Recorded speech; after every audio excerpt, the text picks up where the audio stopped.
ఎటు చూసినా శిథిలాలు, ఆ శిథిలాల కింద నలిగిపోయిన బతుకులు. పుట్టింది అక్కడే, పెరిగింది అక్కడే. కానీ తరుముతున్న మృత్యు భయంతో నిత్యం పరుగులు పెట్టాల్సిన పరిస్థితి. ఎప్పుడు ఆగుతుందో తెలియదు, ఎవరు ఆపుతారో అస్సలే తెలియదు. రెండేళ్లుగా ఆ ప్రాంతంలో రాబందులకు తప్ప మనుషులకు ఆహారమే దొరకటం లేదు. ఆధిపత్య కాంక్ష ఓవైపు, ఉగ్రవాద పడగ మరోవైపు. వెరసి ఇజ్రాయెల్ హమాస్ యుద్ధం ఆరని రావణ కష్టంలా రగులుతూనే ఉంది. ఆ మంటలు గాజాను దహించి వేస్తూనే ఉన్నాయి. యుద్ధం ముగుస్తుందన్న ప్రతిసారి ఏదో ఒక అడ్డంకి వస్తూనే ఉంది.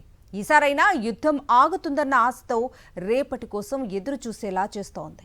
రెండేళ్లలో గాజా రూపురేఖలు పూర్తిగా మారిపోయాయి.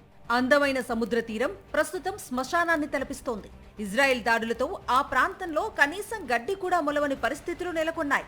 కానీ ట్రంప్ ప్రకటనతో ప్రస్తుతం ఆ ప్రాంత ప్రజల్లో కొత్త ఆశలు చిగురుస్తున్నాయి.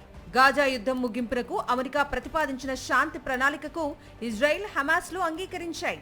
ఈ ఒప్పందం తొలి దశలో గాజా నుంచి సైన్యాల ఉపసంహరణకు ఇజ్రాయెల్ ఒప్పుకుందని అమెరికా అధినేత ప్రకటించారు. అయితే హమాస్ సానుకూలంగా స్పందించినప్పటికీ ట్రంప్ ఆదేశాలను ధిక్కరించి ఇజ్రాయెల్ గాజాపై దాడుల పరంపర కొనసాగిస్తోంది.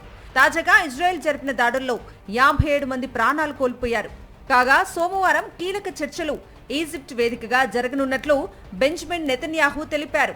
యుద్ధం ముగింపునకు అమెరికా ప్రతిపాదించిన 20 సూత్రాల ప్రణాళికను ఇజ్రాయెల్, హమాస్లు అంగీకరించాయి. తాజాగా ఈ ప్రణాళికను ముందుకు తీసుకెళ్లే క్రమంలో అమెరికా అధ్యక్షుడు డొనాల్డ్ ట్రంప్ కీలక ప్రకటన చేశారు. గాజా నుంచి సైన్యాలను వెనక్కి తీసుకోవడానికి ఇజ్రాయెల్ అంగీకరించినట్లు ఆయన తెలిపారు. ఈ మేరకు తన సొంత సామాజిక మాధ్యమం ట్రూత్ సోషల్లో ట్రంప్ పోస్టు పెట్టారు. శాంతి ప్రణాళిక తొలి దశలో భాగంగా గాజా నుంచి సైన్యాల ఉపసంహరణకు ఇజ్రాయెల్ ఒప్పుకున్నట్లు పేర్కొన్నారు. ఈ నిర్ణయం గురించి హమాస్ కి కూడా సమాచారం ఇచ్చినట్లు ఆయన వెల్లడించారు.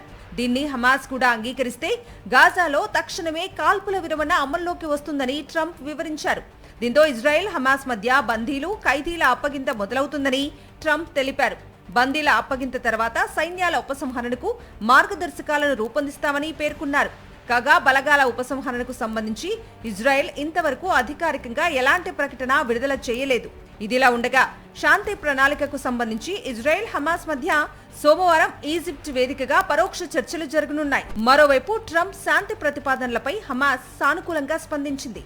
గాజాలో పాలనను తాత్కాలిక ప్రభుత్వానికి అప్పగించడానికి సిద్ధమేనని తెలిపింది. కానీ కొన్ని అంశాలపై మాత్రం చర్చలు జరపాలని హమాస్ కోరగా ట్రంప్ సైతం దీన్ని స్వాగతించారు. అయితే ఏ అంశాలపై చర్చలు జరపాలన్న దానిపై హమాస్ స్పష్టతనివ్వలేదు. గతంలో ఇలాంటి అభ్యంతరాలతోనే ఇజ్రాయెల్, హమాస్ల మధ్య చర్చలు విఫలమయ్యాయి. తాజా చర్చల నేపథ్యంలో గాజాపై దాడులు జరపొద్దు అంటూ ఇజ్రాయెల్ను ట్రంప్ ఆదేశించారు. కానీ ట్రంప్ సూచనలు పూచిక పుల్లలా తీసి పారేసిన ఇజ్రాయెల్ గాజాపై దాడులకు పాల్పడింది.